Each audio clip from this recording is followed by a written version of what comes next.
Hello students, Jai Shri Swaminarayan. Now let's move forward. In this video, we learn about the theory of median. This is our third measure of central tendency. Okay? In standard 10, we learn about the three measures of central tendency, and that is mean, median and mode. Mean and mode that we already discussed. Now it's a time to discuss for the median. Okay, so first of all, what is the median? Median you already find in standard 7, 8 and 9, right, of different types of data. So now what is the basic meaning of median? So median, that means middle value of all the observations is called median. Okay, middle value of all the observations is called median. That means हमें क्या करना है कि जितने भी observations लिए हैं उन सबको ascending otherwise descending order wise arrange करना है और देखना है कि सेंटर में कौन सी वैल्यू है, एग्जैक्ट मिडल में कौन सी वैल्यू है, वो होती है मीडियन. ओके, सो सभी ऑब्जर्वेशंस को हम या तो असेंडिंग या तो डिसेंडिंग ऑर्डर में अरेंज करेंगे और फिर देखेंगे कि एग्जैक्ट सेंटर पोजीशन पे कौन है. जो भी सेंट्रल वैल्यूज होगी वो हमें किसका आंसर देगी, मीडियन का. Okay, so middle value of all the observations is called median. Okay, now what is the advantage for the use of median? If we use the median, then advantage, big or small values of end point does not affect the median. Okay, big or small values of end points does not affect the median. Again median में होता क्या है, सभी numbers को ascending और descending order में रखा जाता है. हमें कौन सी वैल्यू देखनी होती है, एग्जैक्ट सेंटर वाली. अब आप दोनों ही साइड पे एक एक वैल्यू इंक्रीज करो. ओके, तो लेफ्ट हैंड साइड, मतलब हम, आप ऐसा सोचो कि हम left hand side to right hand side पे असेंडिंग ऑर्डर वाइज अरेंज कर रहे हैं data. Okay, left to right ascending order हमने रखा है. ओके, तो हमारा मीडियन क्या होगा, एग्जैक्ट सेंट्रल वैल्यू. अब मैं दो वैल्यूज इंक्लूड कर रहा हूं. जो हमारे पास डेटा है, जो नंबर्स है, उसमें मैं दो वैल्यू इंक्लूड कर रहा हूं.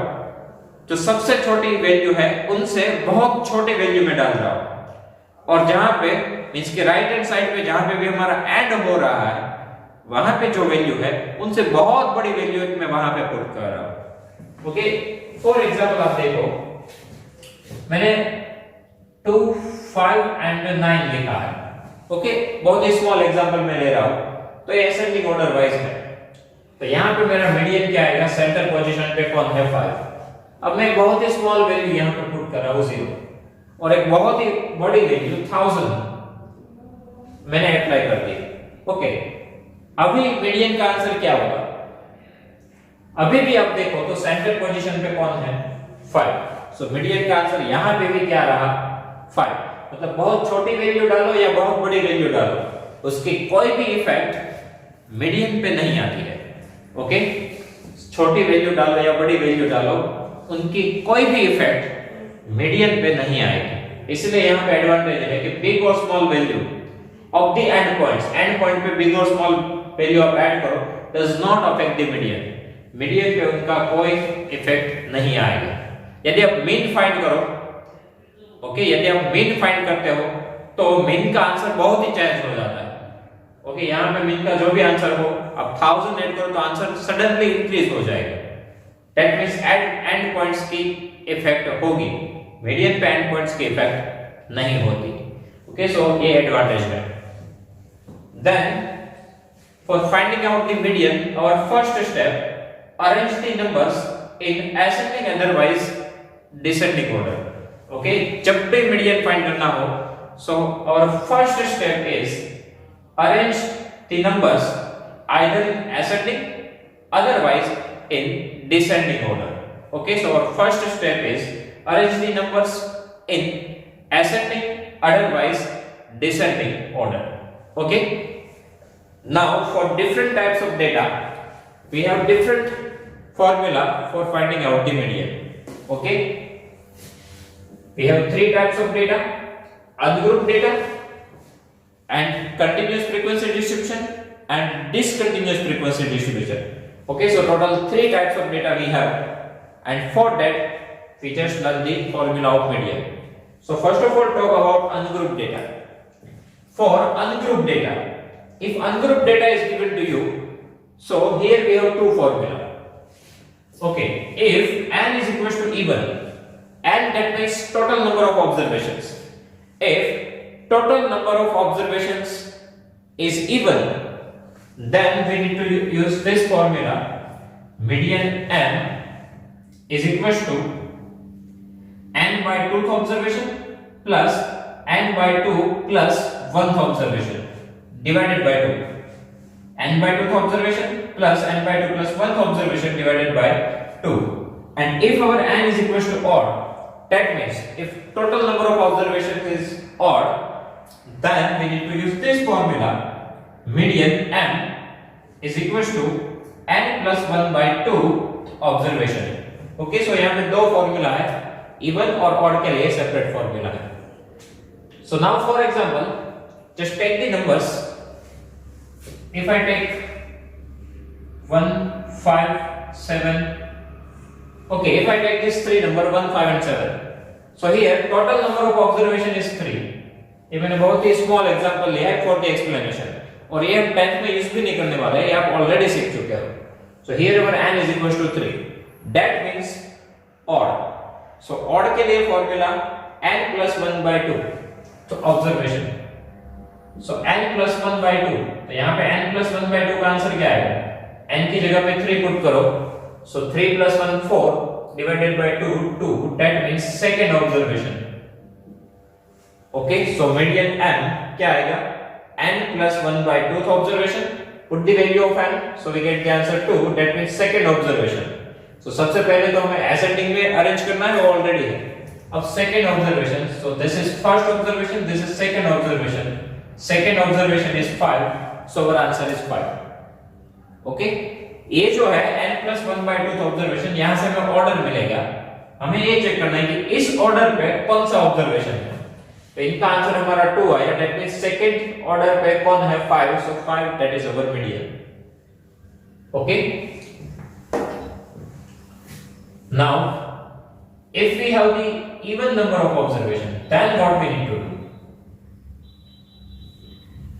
If we have 1, 3, 6 and 10, so right now our n is equal to 4, total number of observation 4, that means n is even, so we need to use this formula. Median n is equal to n by 2, 4 by 2, that means 2, so second observation plus n by 2, उसका answer आया 2, so 2 plus 1 third, so third observation divided by 2. Okay, इसमें exact क्या होता है कि आप देखो कि एग्जैक्ट मिडल वैल्यू यहाँ पे है ही नहीं, एग्जैक्ट मिडल वैल्यू यहाँ पे नहीं है. जैसे हमने एग्जांपल लिया था 1, 5, 7, इसको यहां से काउंट करो तो भी ये सेकंड ऑर्डर पे है, यहां से काउंट करो तो भी सेकंड ऑर्डर पे है, दैट मींस कि ये एग्जैक्ट मिडल में है.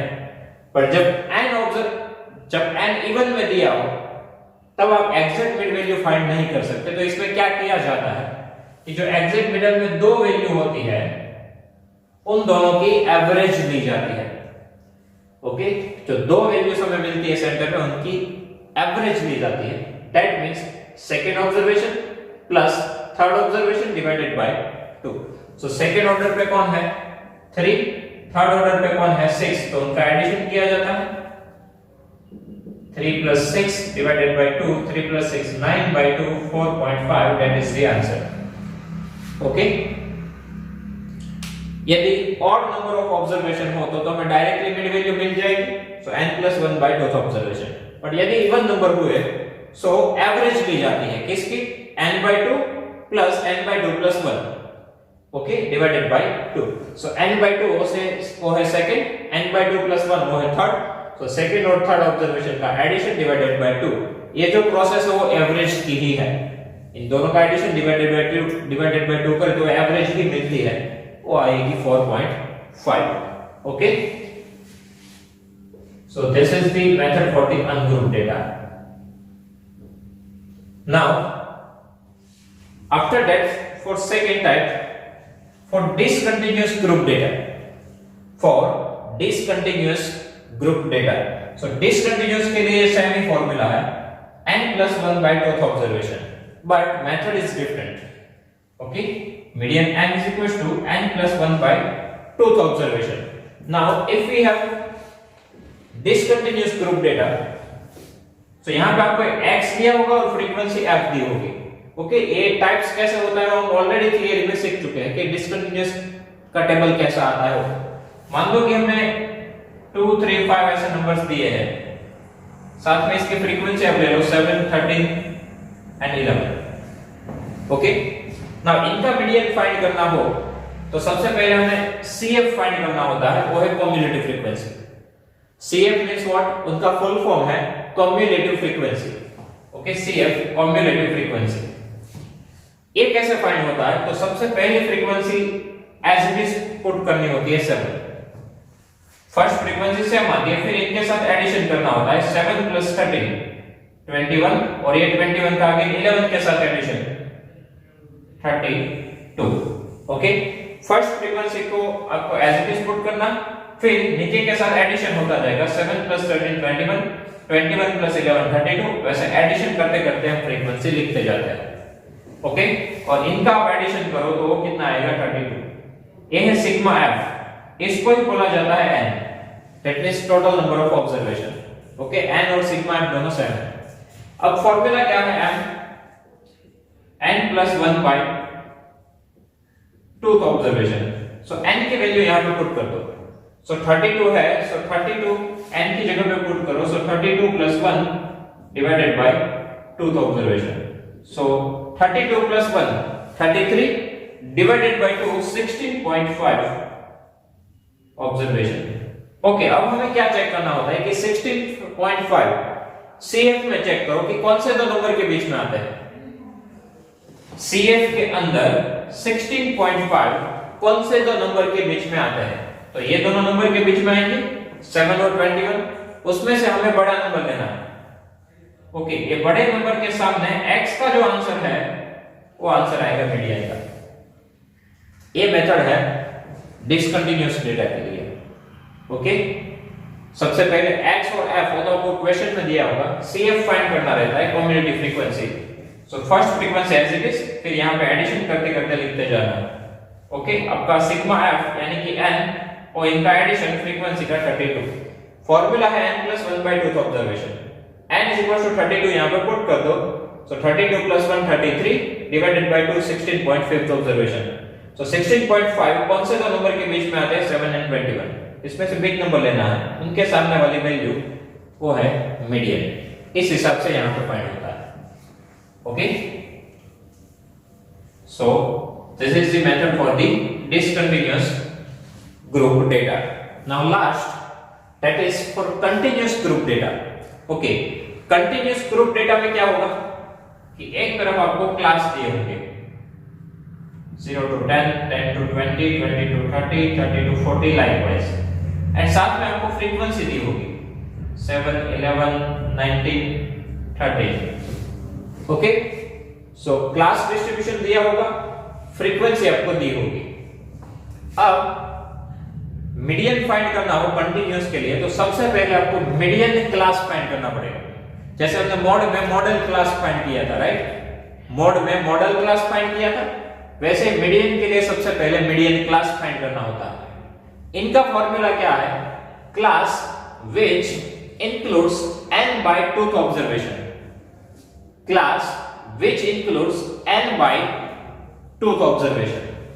ओके, इसके लिए भी सबसे पहले हमें CF फाइंड करना होता है.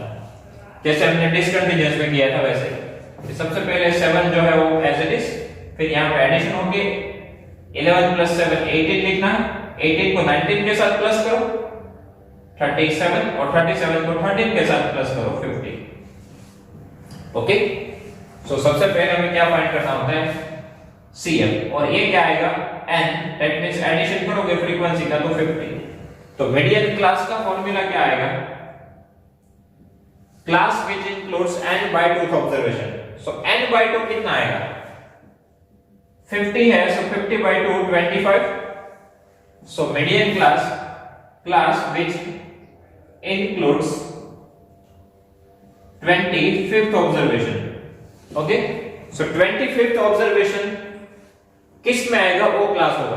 तो अब यहाँ पे करना क्या है, n50 है, so n/2 25, so class which includes 25th observation। अब 25 CF में कौन से दो नंबर के बीच में आता है वो चेक करो। तो ये दोनों नंबर्स के बीच में, इसमें से भी हम किसको कंसीडर करेंगे, बड़े वाले को। तो यहाँ पे हमें एक बॉक्स बना देना है जो भी बड़ा हो उसमें। ओके, क्या चेक करना है, 25 कौन से दो नंबर्स के बीच में आएगा, तो ये दोनों नंबर्स, उसमें से बड़ा लेना है, उसको बॉक्स बना लो। अब इसमें जो क्लास का आंसर है 20 to 30, वो हमारा मीडियन क्लास का आंसर आएगा। Okay, median class which includes n/2th observation। okay, so n/2th observation वो हम देखें तो 25 है, तो 25 किसमें इंक्लूड होगा, ये दोनों नंबर्स के बीच में, उसमें से भी हमें बड़ा नंबर सिलेक्ट करना है, उनको बॉक्स बना देना है। ओके, सो इसका जो क्लास है वो मीडियन क्लास आएगा 20 to 30, तो उस हिसाब से हमें मीडियन क्लास मिलेगा। सबसे पहले हमें ये काम करना है। Okay, median class which includes n/2th observation. Now median m. Now this formula you need to learn, L plus n/2 minus CF upon F into H. Okay, L plus n/2 minus CF upon F into H. ये formula आपको learn करना होगा। अब इसमें जो भी terms है वो हम कैसे फाइंड करेंगे। तो सबसे पहले L, lower limit of median class. Median class का आंसर आ गया है हमारे पास, इनकी लोअर लिमिट, टेक में से फर्स्ट वैल्यू है वो है 20, इस हिसाब से हमें L मिलेगा। F क्या होगा, फ्रीक्वेंसी ऑफ मीडियन क्लास, कि मीडियन क्लास की फ्रीक्वेंसी क्या है, फ्रीक्वेंसी यहां पे है, और मीडियन क्लास की क्या है 90, सो आपका F आएगा 90। CF, cumulative frequency of class preceding the median class, cumulative frequency of class preceding the median class, मतलब मीडियन क्लास की CF है, उनके ऊपर वाला CF लेना है। ओके, मीडियन क्लास से ऊपर वाले क्लास का CF यानी कि cumulative frequency कौन सी यूज करनी है, इनके ऊपर वाले। आफ्टर दैट H, वो है क्लास लेंथ, किसकी, मीडियन क्लास की। फॉर्मूला क्या है, upper limit minus lower limit. Okay, तो इसमें अपर लिमिट कौन है 30 माइनस लोअर लिमिट 20, आंसर आएगा 10। तो अब आप देखो तो हमारे पास सभी वैल्यूज है, L मिल गया, F मिल गया, CF मिल गया, H मिल गया, n/2 तो हमारे पास यहां से मिल जाएगा। ओके, तो ये सभी वैल्यूज यहां पर पुट करेंगे तो वहां से हमें मीडियन मिल जाएगा। ओके, सो ये मेथड है। और n क्या होता है, sigma f, that means addition of frequency f। जो 10th स्टैंडर्ड है उसमें हमें कंटीन्यूअस ग्रुप डेटा ही दिया है, तो ये फॉर्मूला ही हमें यूज करना होगा सब में।